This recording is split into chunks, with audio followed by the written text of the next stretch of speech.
share with you about legacy. More specifically, it is a story about Ed's legacy. Ed grew up in a small rural town of about 700 people where everyone knew everyone. He grew up with a mom and a dad, a brother, 3 sisters, 2 sets of grandparents, seemingly normal, certainly by today's standards. He grew up in a house where every night his father came home from work, went to the local bar, and drank. He grew up in a house where every night his father would come home from the bar drunk. Ed grew up in a house where he never wanted to have friends over because he was embarrassed about something his father might say or might do. Ed grew up in a house where his father never saw him watch sports or sing at a music concert or attended church with him. Ed had a built-in excuse to fail. No one in his small town expected him to amount to anything. In fact, everyone said he would likely grow up and live his life much like his father. Everyone would then be able to say, well, of course, he was a product of his environment. No one thought that Ed had a chance to succeed, except one person, and that person was Ed. Ed chose a different path for himself. He chose a journey that would ultimately become his leadership legacy. Along with guidance from a high school football coach and teachers, his minister, his mother, and some grandparents, he made a conscious decision each and every day not to use alcohol. But his life went far beyond this choice. He chose each and every day to live his life in service to others, to provide an example for others.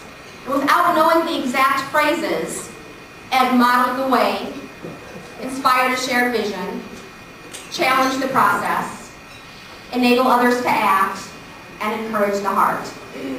For almost 59 years, Ed dedicated himself to be the best person he could be in everything he did. Ed Thomas, from Parkersburg, Iowa, was the state's most prominent high school football coach. He was recognized as the NFL High School Coach of the Year. He is the coach of 4 current NFL players. Ed was a teacher, a church leader, and a community hero. Around 8 a.m. on June 24th, a former football player entered the Appleton Parkersburg weight room where Coach Thomas and other AP athletes were beginning their morning routine of lifting weights. As 20 students watched in horror, this former football player pulled out a gun and fired numerous shots at Coach Thomas. Ed died a few hours later, and a small piece in thousands of hearts across the world died with him. How do I know so much about Ed's story? Well, for more than what he did, I knew Ed for who he was. He was a family friend who taught my husband, also a high school football coach, everything he knows about football.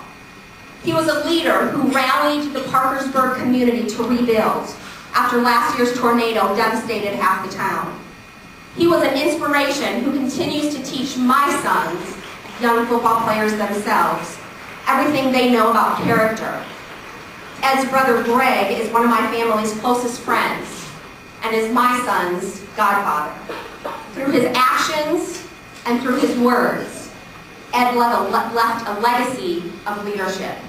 For Coach Thomas, wins and losses on the football field had nothing to do with athletic ability. They came as a result of what was more important to him, building leaders. Quoting Coach Thomas, he said, "I've always said my job is not to prepare our kids to be college athletes. My job is to make football a learning experience. There are so many things they can learn from being a part of our team that will help them be successful in life, as a father, as a member of a church, or a member of the community. There are so many intangibles that we can teach them that they can take with them." Ed lived, taught, and coached by this simple philosophy. Focus on the fundamental ingredients of success: faith, dedication, teamwork, and commitment, and the victories will come. The same holds true for the work we do as leaders. Invest in people, and the productivity will follow. Take care of people, and the results will take care of themselves. Build better leaders today, and they will lead us to a brighter tomorrow. Coach Thomas also said, I talk about leaders setting an example, the responsibility of being a leader, the idea of being a servant and a giver. I talk about standing up to do what is right when no one else will, and letting people know when they're doing something wrong. I explain the importance of being a role model, that leaders have to set the tone for others to follow. Jackie Robinson once said, a life is not important except in the impact it has on other lives. Within hours following Ed's death, a memorial group was established on Facebook. As of last count, almost 50,000 people have joined that group.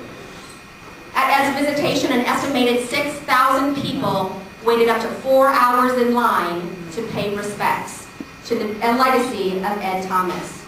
This heartbreaking, senseless tragedy is a leader's call to action. For each of us to live, love, learn, and lead in such a way that when we die, 50,000 people are committed to carrying forward our legacy. Ed's legacy was shaped by the same lessons that we teach, that we learn, that we share through our community of Seton Hall University. We leave behind pieces of our minds, hearts, and spirits through our relationships, through how we lead, follow, and serve as an example for others, through the choices we make to do something that makes a positive difference in the life of another person every single day, and the ways we use our leadership gifts to live beyond mediocre.